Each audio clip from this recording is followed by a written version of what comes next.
अस्सलामुअलैकुम वरहमतुल्लाहि वबरकातुहू एवरीवन।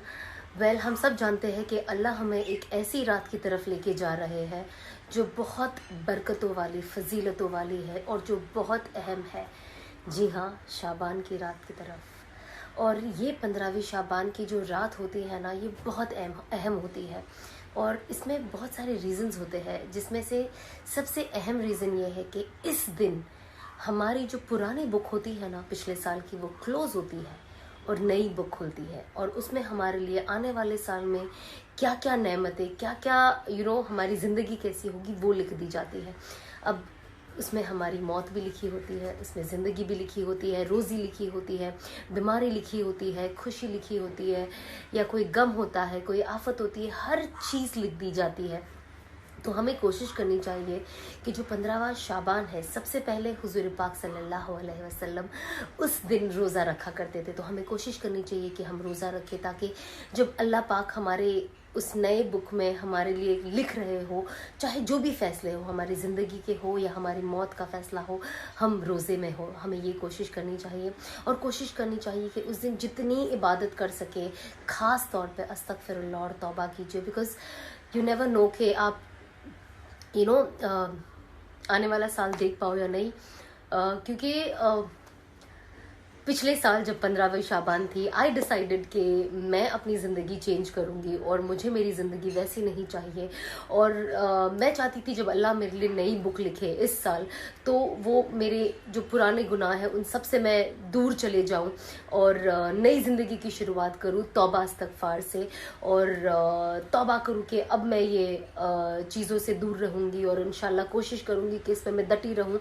तो पिछले साल की जो 15वीं शाबान थी, ये मेरी ज़िंदगी का चेंजिंग पॉइंट था, बिकॉज़ मैं चाहती थी जब अब नई बुक लिख ही रही है अल्लाह पाक मेरे लिए, तो उसके लिए उसमें मैं एटलीस्ट एक नई ज़िंदगी और एक अच्छी ज़िंदगी की शुरुआत करूं जो अल्लाह के हुक्मों पे हो और हुज़ूर पाक सल्लल्लाहु अलैहि वसल्लम की सुन्नतों पे हो।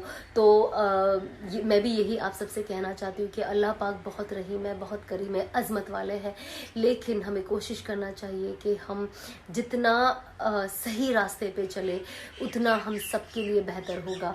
और अल्लाह माफ़ करने वाली ज़ात है, बस हमें कोशिश करनी चाहिए कि हम अल्लाह से माफ़ी मांगे और खूब खूब खूब तौबा करें और अल्लाह से ये नियत करें कि हम कोशिश करते हैं। हमें नहीं पता, हमारी मौत और हयात के बारे में हमें कुछ नहीं पता, हमें नहीं पता कि हम अगला शाबान देख पाएंगे या नहीं, तो हमें कोशिश करनी चाहिए कि हम अपनी तौबा अभी करें। बिकॉज़ मुझे अभी भी याद है, पिछले साल मैं कुछ ऐसे लोगों को जानती थी जो आज हमारे बीच नहीं है, और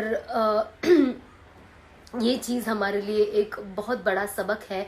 और इन सब से ये सब हम सब जानते हैं कि ज़िंदगी बहुत छोटी है, बहुत बड़ी है, कैसी है ये हम नहीं जानते सिवाय अल्लाह पाक के। बस हम कोशिश करें कि हम सही रास्ते पे चले।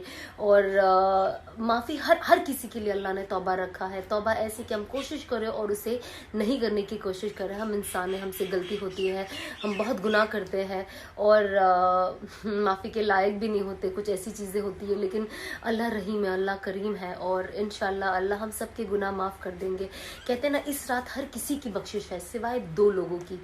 एक जो मुशरिक होते हैं, जो शिरक करते हैं, और दूसरा वो होता है जो दिल में लोगों के लिए कीना रखता है। लेकिन अगर उन्होंने भी तौबा कर ली तो उनके लिए भी माफ़ी। हमें कोशिश करनी चाहिए कि हम दिल में किसी के लिए कीना ना रखें, किसी के लिए गंदी सोच ना रखें। एंड आई थिंक जब हम अपने आप पे उस चीज़ के लिए काम करते हैं तो कहीं ना कहीं हमारे रिश्ते अच्छे हो जाते हैं और हम किसी को नुकसान नहीं देते, हमारे तरफ कोई नुकसान नहीं आता है, एटलीस्ट हम नहीं देते हैं। और आने वाली चीज़ तो अल्लाह की ज़ाती इतनी बड़ी, अल्लाह पाक हमारी हिफाजत करेगा। जब हम अच्छे बनते हैं तो अल्लाह हमारे लिए हर चीज़ आसपास में अच्छा कर देता है। तो हम कोशिश करें कि इस शाबान की रात का पूरा फ़ायदा ले, और हर वो इंसान जो अपनी ज़िंदगी चेंज करना चाहता है और चेंज कर रहा है, एफर्ट कर रहा है, बस ये कोशिश कर ले कि बस यही मेरा टाइम लाइन है और इसी दिन मुझे ये मेरा डेट आ गया है, मेरा वक्त आ गया, अब मुझे चेंज करना है। और अपनी नई साल की नई बुक को सिर्फ और सिर्फ अच्छी चीज़ों से भर दो और पुराने गुनाहों को माफ़ करके अपनी नई बुक एकदम क्लीन रखो। हमें नहीं पता कि हमें ये पूरा साल भी मिलना नसीब है या नहीं, तो हम कोशिश करें कि हम अच्छे की तरफ जाए और बुरी चीज़ों से अपने आप को जितना हो सके रोके और खूब इस्तगफार और तौबा कीजिए और कोशिश कीजिए कि हम सब एक रोज़ा रखें। अल्लाह हाफ़िज़।